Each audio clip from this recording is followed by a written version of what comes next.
Thank you. అందరికీ నమస్కారం. మరీ ముఖ్యంగా మా కుటుంబంలో ఎవరి ఈవెంట్, ఎవరి ఫంక్షన్ జరిగినా సరే అది తమ ఇంట్లో ఫంక్షన్ లాగా ఉరకలైతే ఉత్సాహంతో ముందుకు వస్తూ మమ్మల్ని ఉత్సాహపరిచేటటువంటి మా అభిమానులకు ఎప్పట్లాగానే శిరస్సు వచ్చి నమస్కరిస్తున్నాను. Thank you so much.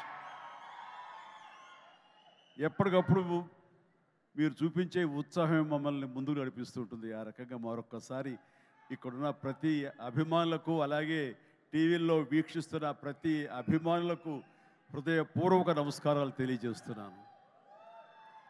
నేను నాలుగైదు రోజుల క్రితం అమెరికాలో ఉన్నాను.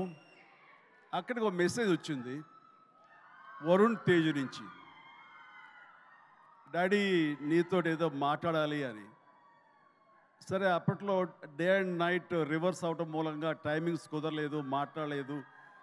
జనరల్గా మాట్లాడాలి అని ఎప్పుడు మెసేజ్ పెట్టాడు. అనుకుంటే వచ్చేస్తాడు, నేను ఊళ్ళో లేను కాబట్టి తను రాలేకపోయాడు, మెసేజ్ పెట్టాడు. ఏమో పెద్ద అర్జెంట్ ఉంటే మళ్ళీ తనే మెసేజ్ పెడతాడు కదా అనుకున్నాను. సరే, 3 days బ్యాక్ 2 days బ్యాక్ వచ్చేసిన తర్వాత మళ్ళీ ఫోన్ చేసి రావాలంటే ఏమై ఉంటుందండి నాకు. ఎందుకంటే ఈ పిక్చర్ రిలీజ్ అవుతుంది, దీనికి ఒక ఈవెంట్ జరగబోతుంది అన్నది మైండ్లో లేక సరే రా అన్నాను. ఇలాగా మా ఫంక్షన్ జరుగుతుంది, ఈ సినిమాకి నువ్వు ముఖ్య అతిథిగా రావాలి. నాకు తెలుసు నిన్ను బయట వాళ్ళు పిలుస్తారు, నువ్వు వెళుతుంటావు, కొంచెం ఎంతో కొంత ఇబ్బంది ఉంటుంటుంది, అలాంటి ఇబ్బంది నీకు కలుగ చేయకూడదని చెప్పేసి ఎప్పుడు నేను అడగను. ఎప్పుడు ముకుందాకు వచ్చావో, తర్వాత ఇంకో దానికి వచ్చావో లేదో, అంతేగాని మళ్ళీ నాళ్ళ తర్వాత నువ్వు వస్తే బాగుంటుందని. ఎందుకంటే నీలాంటి వ్యక్తి, ఇంత గొప్ప హీరోస్, మన బార్డర్లో ఫైట్ చేసేటువంటి హీరోస్ మీద ఒక సినిమా చేస్తున్నప్పుడు దాని గురించి 10 మందికి తెలియజెప్పేలాగా, 10 మంది మోటివేట్ అయ్యేలాగా మీరు కనుక ఆ ఫంక్షన్లో పార్టిసిపేట్ చేస్తే ఆ యొక్క రీచ్ వేరు. రండి అని చెప్పేసి పిలిచిన వెంటనే ఇది గొప్ప అవకాశం నాకు. అది నేను రావడం వాళ్ళకి అవకాశం కాదు. ఇలాంటి గొప్ప సినిమా గురించి, ఇలాంటి గొప్ప హీరోల మీద తీసిన సినిమా గురించి, మన బార్డర్లో ఉండే మన కోసం, మన రక్షణ కోసం, మన సరిహద్దులో ఫైట్ చేసేటటువంటి వారియర్స్ గురించి ఇలాంటి సినిమా తీసినప్పుడు దాని గురించి 4 మాటలు చెప్పడం అనేది నాకు దక్కినటువంటి గొప్ప అవకాశంగా నేను భావిస్తుంటాను. అలాగా ఈ ఫంక్షన్ రావడం అనేది నాకు నిజంగా చెప్తాను చాలా గర్వంగా ఉంది. సో ఇందులో ఉండే పాయింట్స్ ఏమిటి అన్నప్పుడు, నాకు ఎప్పుడైతే పుల్వామాలో జరిగినటువంటి ఈ టెర్రరిస్ట్ అటాక్ ఉంది, అది ఒక బ్లాస్ట్ అయ్యి 40 మంది సిఆర్పిఎఫ్ వాళ్ళు చనిపోవటం చూసాము. ఇందాక లాస్ట్లో నేను లాంచ్ చేసిన సాంగ్లో చూసినప్పుడు నాకు ఆ విజువల్సే కనిపించాయి. ఎంత హృదయ విదారకంగా ఉందంటే, సినిమాల్లో మనం కొంతవరకు చూపించగలం, నిజంగా నిజ జీవితంలో ఎంతమంది ఎంత హృదయ విదారకమైనటువంటి పరిస్థితి.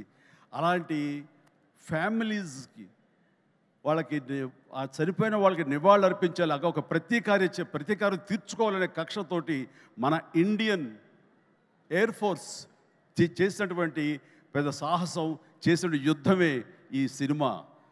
If I'm right, I'm right, yeah. So అది సరిగ్గా నేను అవును వరుణ్, నాకు అక్కడ ఒక్కసారి ఈ వ్యాలంటైన్స్ డే ఏంటి, ఏదైనా రొమాంటిక్ టచ్ ఉందా ఏంటి, ఇందులో ఏదైనా సినిమాని కమర్షియలైజ్ చేశారంటే లేదు. February 14th నాడు ఈ సర్జికల్ స్ట్రైక్ చోటు చేసుకుంది. కాబట్టి దానికి సినిమా పరంగా మేము పెట్టుకున్నటువంటి ఈ పేరు ఇది ఆపరేషన్ వ్యాలంటైన్స్ డే అని చెప్పేసి. వెరీ సెన్సిబుల్గా ఉంది, బాగుందని అన్నాను. ఆ తర్వాత ఈ సినిమా గురించి తను మాట్లాడుతూ, first of all Shakti Pratap Singh director. So అతను Rajasthan, you belong to Rajasthan? Yeah, he belong to Rajasthan. So అక్కడి నుంచి వచ్చినటువంటి యువకుడు, ఎంతో ఎంతూజియాస్టిక్ యువకుడు అనమాట.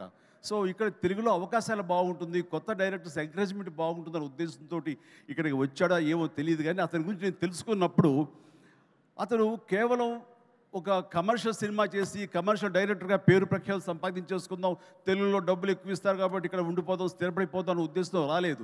తను దీనికంటే ముందుగా ఈ దేశానికి సేవలు చేసేటటువంటి మన ఎయిర్ ఫోర్స్ వాళ్ళ మీద కానివ్వండి, నేవీ వాళ్ళ మీద కానివ్వండి, లేకపోతే ఇన్ఫెంట్రీ మన వాళ్ళ మీద కానివ్వండి, మిలిటరీ వాళ్ళ మీద కానివ్వండి, తను ఎప్పుడూ ఒక రకమైన రీసెర్చ్ చేస్తుంటాడు, వాళ్ళ జీవితాలు ఎలా ఉంటాయి ఏమిటని. ఆ నేపథ్యంలో తను తన సొంత డబ్బు 5 లక్షల దాకా ఖర్చు పెట్టి ఒక 20 నిమిషాల నిడివితోటి ఆ సర్జికల్ స్ట్రైక్ కానివ్వండి, ఇది ఈ వ్యవహారం అంతా తనకున్న నాలెడ్జ్ తోటో తన ఇన్ఫర్మేషన్ను గ్యాదర్ చేశాడు. ఆ ఇన్ఫర్మేషన్ తోటో ఒక సినిమాలాగా చేయడం మొదలుపెట్టి ఆ తర్వాత ఎయిర్ ఫోర్స్ వాళ్ళు చూపిస్తే కనుక వాళ్ళు ఆశ్చర్యపోయారు. ఈ సినిమా, ఈ షార్ట్ ఫిల్మ్ ఒక ట్రిబ్యూట్ లాంటిది, ఇంత పెర్ఫెక్ట్ ఇన్ఫర్మేషన్ నీకు ఎవరు ఇచ్చారు, ఇందులో చాలా సీక్రెట్స్ ఉన్నాయి, బయటికి చెప్పే విషయాలు కాదు, ఇది నీకు ఎలా తెలుస్తుందని. సోమా, ఇందాక నువ్వు అన్నావు కాదు ఏదో లీక్ చేస్తావని, ఇది లీక్ చేసేస్తాను. ఓకేనా? హ్యాపీయా? Happy sir. ఎస్, ఇది ఎవరు చెప్పరు, సినిమా కూడా చూపించారు, అందుకు చెప్పేస్తాను. సో ఎయిర్ ఫోర్స్ వాళ్ళు ఈ సినిమా చూసి, ఆ చిన్న సినిమా చూసి ఇది ఇంకెప్పుడు తీయొద్దు వీటిలాగా అన్నారు. ఏంటి అన్నారు. అసలు ఇలాంటివి సీక్రెట్స్ ఇవి అని నీకు ఎవరు చెప్పారు ఏంటంటే, నాకు ఉన్నటువంటి కొంతమంది స్నేహితులు వాళ్ళ దీంతో ఇన్ఫర్మేషన్ తీశాను సార్ అంటే, ఫెంటాస్టిక్, ఈసారి సినిమా తీసేటప్పుడు మమ్మల్ని అప్రోచ్ అవ్వు, మేము ఇంకా ఆథెంటిక్గా చెప్తాము, ఇందులో ఉండే ప్రతి ఇన్సిడెంట్, ప్రతి ఇది చాలా అధికారికంగా ఉంటుంది అంటూ వాళ్ళ దగ్గర కూర్చోపెట్టుకుని ఈ సినిమాకి కావాల్సిన కంటెంట్ని చాలా ఆథరైజ్డ్గా జరిగింది ప్రతిదీ యథార్థగాథగా వాళ్ళు విశదీకరించి విడమర్చి చెప్పినప్పుడు తను ఇన్స్పైర్ అయ్యి ఈ కథ రాసుకున్నాడు. దీనికి కమర్షియల్ హంగులు ఎలాగో ఉంటాయి మిమ్మల్ని అందరినీ ఉత్సాహపరచడానికి. సో ఆ హంగులతోటి ఈ కథ వినిపించగానే సిద్ధు ప్రొడ్యూసర్, అలాగే వరుణ్ తేజ్ ముందు ఈ కథ విని చాలా బాగుందంటూ సిద్ధుని పిలిచి నువ్వు చెయ్యి, మనం చేద్దాం అనుకున్నప్పుడు సోనీ వాళ్ళు కూడా ఈ కథ నచ్చి వాళ్ళు కూడా దీంట్లోకి జాయిన్ అయ్యి టుగెదర్గా వీళ్ళందరూ కలిపి ఈ సినిమాని తీశారు. ఇది ఆద్యంతం చాలా చాలా బాగా వచ్చిందని చెప్పేసి నేను వాళ్ళు చెప్తుంటే కనుక ఐ ఫెల్ట్ వావ్, ఇలాంటి సినిమాలు ఆడాలి. ఎందుకంటే మనం ఎంత సరే దేశభక్తి మనకి ఎంత ఉన్నా సరే ఇలాంటి సినిమాలు, ఇలాంటి కథాంశాలు వచ్చినప్పుడు ఒక తెలియని ఒక ఉప్పొంగిపోతుంది మనకి దేశభక్తి. అంటే మనం సాధారణంగా చూడండి, ఇంట్లో జనగణమన పాడగానే వినపడగానే మనం లేచి నిలబడిపోతాం. అది లోపల ఉన్నటువంటి భావాన్ని బయటికి వ్యక్తీకరిస్తుంది, బయటికి తెలియజేసేలాగా మనం మనోగతం అంతా ఒక ఉప్పొంగుతుంది. సో అలాగా ఇలాంటి కథలు వచ్చినప్పుడు ఖచ్చితంగా మనం రొమాంటిక్ సినిమాలు, ప్రేమ సినిమాలు, యాక్షన్ సినిమాలు చూస్తుంటాం, వాళ్ళని ఆదరిస్తుంటాం, వాళ్ళకి డబ్బులు ఇస్తుంటాం. కానీ ఇలాంటి సినిమాలు మన కోసం చేసినప్పుడు, ముఖ్యంగా యూత్ ఇలాంటి సినిమాలు చూడాలి. మన కోసంగా చలిలోనూ అక్కడ నిద్రాహారాలు లేకుండా ఏడారుల్లోనూ ఎలాగ కాపు కాస్తారు, ఎలాగ మనం రక్షిస్తారు అనేది ప్రతి ఒక్కరు చూడాలి. ఎందుకంటే ఈ సినిమా చూడటం అనేది మీ వినోదం కోసం ఒక పక్కన పెడితే, ఈ సినిమా అనేది ఒక ఎక్స్పీరియన్స్ అని మీరు పక్కన పెడితే, ఈ సినిమాకు సంబంధించినటువంటి అలాంటి రియల్ హీరోస్ వాళ్ళకి ఒక సెల్యూట్. ఈ సినిమా మనందరం చూడాలి, చూసి తీరాలి. అండ్ ఆ రకంగా ఈ సినిమాని ఎంతో రీసెర్చ్ చేసి చాలా ఆథెంటిక్గా తీయగలిగాడు అది శక్తి ప్రతాప్ సింగ్. సో అలాంటి శక్తిని నేను మనస్ఫూర్తిగా అభినందిస్తూ, ఇక్కడ ఇంకొక విషయం, శక్తి మన తెలుగు పరిశ్రమకి ఇంకొక చక్కటి మెసేజ్ ఇచ్చాడని నేను భావిస్తాను వ్యక్తిగతంగా. ఈ సినిమా రిలీజ్ తర్వాత హిట్, సూపర్ హిట్ అవుతుంది వేరే విషయం. బట్ ఈ సినిమా రిలీజ్కు ముందే హిట్ అయ్యేలాగా తను చేసేటువంటి ప్రొడక్షన్ వాల్యూస్ అంతా ఇంత కాదు. ఎందుకంటే ఈ సినిమా కేవలం 75 డేస్లో తను తీయగలిగాడు. అలాగే budget with in the rich, చాలా తక్కువ బడ్జెట్లో, రీజనబుల్ బడ్జెట్లో చేశాడు. ఎవరైనా ఈ సినిమా చూస్తే కనుక, ఈ రిచ్నెస్ చూస్తే కనుక, ఆ ఎక్విప్మెంట్ కానీ, ఆ ఫ్లైట్స్ కానీ అవన్నీ కూడా ఫ్లై అయ్యేలా తీశారంటే అది నిజంగా వాళ్ళు విన్నటువంటి బడ్జెట్లో అది ఆషామాషి విషయం కాదు అది. సో ఆ రకంగా సినిమా రిలీజ్కి ముందే తను సూపర్ సక్సెస్ అయ్యాడు శక్తి అని నేను మనస్ఫూర్తిగా నా అభినందనలు తెలియజేస్తాను. ఇది చాలామందికి ఒక మోటివేషన్ అవ్వాలి, చాలామందికి ఇది ఇన్స్పిరేషన్ అవ్వాలి. సో డబ్బు ఖర్చు పెడితేనే కాదు రిచ్నెస్ వచ్చేది. రిచ్నెస్ ఎలాగొస్తుందంటే మన థాట్ నుంచి వస్తుంది. ఎలా తీస్తే, తక్కువలో ఎలా తీసి ఎలా రిచ్గా చూపిస్తే అటు సినిమా రిచ్గా ఉంటుంది, ఇటు నిర్మాతలు బాగుంటారు, అన్ని రకాలుగా సినిమా ఇండస్ట్రీ ఫ్లరిష్ అవుతుంది. అది కూడా దృష్టిలో పెట్టుకోవాలి. ఆ రకంగా శక్తి ఈ మన తెలుగు పరిశ్రమలో యంగ్ డైరెక్టర్స్కి వాళ్ళందరూ కూడాను ఒక చక్కటి మెసేజ్ ఇచ్చాడని మనస్ఫూర్తిగా నేను భావిస్తాను, నమ్ముతున్నాను. అదే రకంగా అతను నేను మనస్ఫూర్తిని అభినందన తెలియజేస్తున్నాను. ఇక ఇందులో చాలా స్మార్ట్గా ఒకప్పుడు నాకు డైనీ కనిపించాడుగా కనిపిస్తున్నాడు ఈ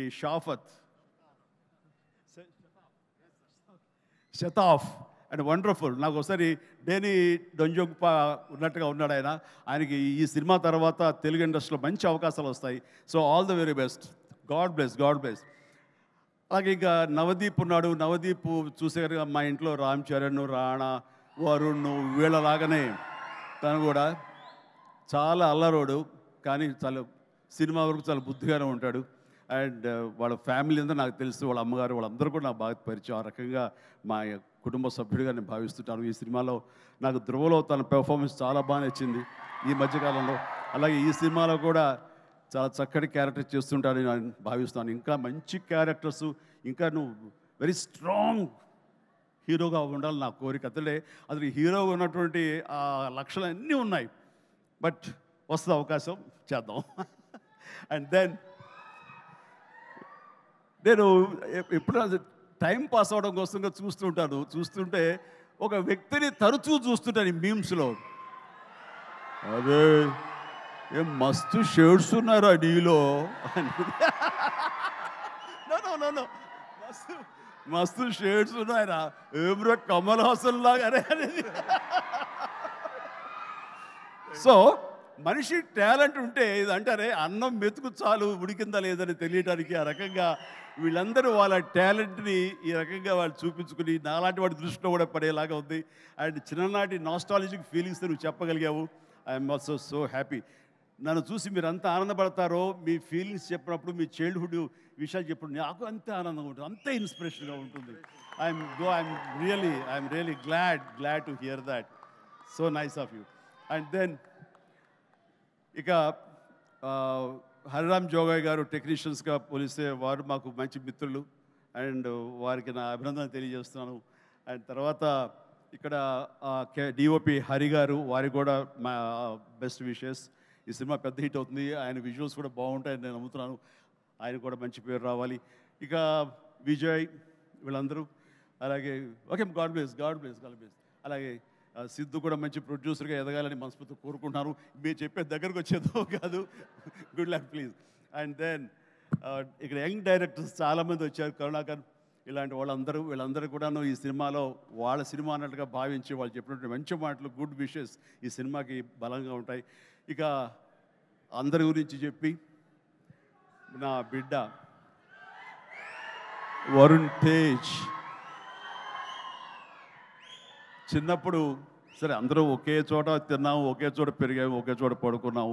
వాళ్ళ జీవితం అంతా నాతోటే. అండ్ వాళ్ళు ఏది అవ్వాలని సరే వాళ్ళని అది అవ్వనివ్వకుండా చేశానేమో. రోజు నేను మేకప్ వేసుకుని నా సినిమాలు చూస్తూ, నా ఇంట్లో కాస్ట్యూమ్స్, మేకప్ ఇవన్నీ చూసి వాళ్ళు ఇంకో రకంగా ఆలోచించలేకపోయారు. అందుకనే వాళ్ళకి ఏం చేయాలా అన్న ఆలోచన ఒకవేళ చదువు అయిపోయిన తర్వాత యాక్టర్ కాక ఇంకెందుకు మనం అనేది అనుకున్నారేమో. నా దగ్గర చెప్పగానే నేను ఇలాంటి వాటిలో చాలా ఎంకరేజ్ చేస్తాను. ఎందుకంటే film industry the best film industry. నేను దీన్ని చాలా గౌరవిస్తాను. ఇది కళామ తల్లి అని నేను భావిస్తుంటాను. మనం ఎంత గౌరవిస్తే ఆ ఫిల్మ్ ఇండస్ట్రీ మన అంతగా ఆదరిస్తుంది, హక్కును చేర్చుకుంటుందని బలంగా నమ్మేవాడు నేను. కాబట్టి ఇలాంటి ఇండస్ట్రీకి నా బిడ్డలు వస్తే కనుక అంతకంటే కావాల్సింది ఏముందంటూ ఎంకరేజ్ చేస్తాను. వచ్చిన దగ్గర నుంచి నన్ను ఇన్స్పిరేషన్గా తీసుకున్నాడా, ఇంకెవరిని తీసుకున్నాడో ఏమో, కానీ ఈ పరిశ్రమకు వచ్చిన తర్వాత నుంచి నన్ను ఫాలో అవటం లేదు ఎప్పుడు. అది గుడ్. నేను దాన్ని హర్షిస్తాను. తను ముందు నుంచి కూడా చేసిన ప్రతి సినిమా డిఫరెంట్ జోనర్. నాకు తెలిసి ఇలాంటి యంగ్స్టర్స్ ఎవరికి కూడా రాని అవకాశం, మా కుటుంబంలో ఉన్న ఇతర హీరోస్ కూడా రాని గొప్ప అవకాశం వరుణ్ తేజ్కి వచ్చింది. అది కేవలం అవకాశం రావడం కాదు, అవకాశం తను క్రియేట్ చేసుకున్నాడు, దాన్ని అందిపుచ్చుకున్నాడు, ప్రూవ్ చేసుకున్నాడు, మీ దీవెనలు పొందాడు. ఈ రోజున ఈ స్థాయిలో ఈ స్టేజ్ మీద ఇలా ఉన్నాడు. అంటే ఉదాహరణకి ఫస్ట్ ఫిలిం ముకుంద చూస్తే ఒక రూరల్ లవబుల్ బాయ్. ఆ తర్వాత కంచా, అసలు ఎప్పుడుదో 1947 ఆ టైంలో వరల్డ్ వార్ సెకండ్ టైంలో ఉన్నటువంటి ఒక సైనికుడు, మిలిటరీ సైనికుడుగా. ఆ తర్వాత ఒక హ్యోమగామిగా, ఆస్ట్రోనాట్గా. అలాగా ఇంకో సినిమా ఒక గద్దర్ గణేష్, అది నా చాలా ఫేవరెట్ గెటప్. అది చూస్తే కనుక పెర్ఫార్మెన్స్ అది చాలా డిఫరెంట్గా చేశాడు. నా ఫేవరెట్ ఫిల్మ్ అది వరుణ్లో. అండ్ తన స్టైలు, హెయిర్ స్టైల్ దగ్గర నుంచి నడక, ఆంగికం, గెస్టర్స్ ఇవన్నీ కూడా చాలా డిఫరెంట్గా ఉంటాయి. ఆ సినిమా కానివ్వండి. ఆ తర్వాత ఇక ఎన్ఆర్ఐ చేసినటువంటి ఫిదా కానివ్వండి, లేకపోతే లోకల్ సోఫిస్టికేటెడ్గా ఒక లవర్ బాయ్గా చేసిన వాళ్ళ బాబాయ్ ఇన్స్పిరేషన్ తోటి చేసిన తొలి ప్రేమ కానివ్వండి. అలాగే లేటెస్ట్ ఫిల్మ్స్ వరకు కూడాను ప్రతిదీ చాలా ప్లాన్డ్గా తను చేసుకుంటూ వచ్చాడు, సక్సెస్ఫుల్గా చేసుకుంటూ వచ్చాడు. ఆ ప్లాన్లో ఒక భాగమే లావణ్యని కూడా కట్టుకున్నాడు. అది సో ఆ రకంగా ప్రతిదీ వెరీ వెరీ సక్సెస్ఫుల్ స్టెప్స్ వేసుకుంటూ అన్ని జోనర్స్ యొక్క టచ్ చేస్తూ ఈ 13 తను చేసిన 13 సినిమాలు ప్రతిదీ వైవిధ్యమైన సినిమాలు చేసుకుంటూ ఎవరికి రానట్టు డిఫరెంట్ జోనర్స్ చేయగలిగాడంటే నేనేదో రొమాంటిక్ హీరో, నేను యాక్షన్ హీరో, కేవలం ఇలా చేయాలి అన్నది కాకుండా డిఫరెంట్ సినిమాలు చేసుకుంటూ వచ్చాడు. అందులో నేపథ్యంగా ఫస్ట్ టైం అంతకుముందు గాజీ అని నేవల్ సినిమా వచ్చింది, సబ్మెరీన్ బేస్ చేసుకుని రాణా యాక్ట్ చేసింది. ఆ తర్వాత ఎన్నో మిలిటరీ బేస్ సినిమాలు వచ్చి ఉంటాయి, ఉన్నాయి కూడాను. కానీ air strike, surgical strike, air force మీద సినిమా మాత్రం మన తెలుగులో ఇదే మొట్టమొదటి సినిమా. ఇలాంటి సినిమా రావడం అన్నది విజువల్ ఇంపాక్ట్ ఉంటుంది, మీ అందరికీ విజువల్ ఫీస్ట్. ఎందుకంటే ఈ మధ్యకాలంలో నేను లాస్ట్ ఇయర్ వెళ్ళినప్పుడు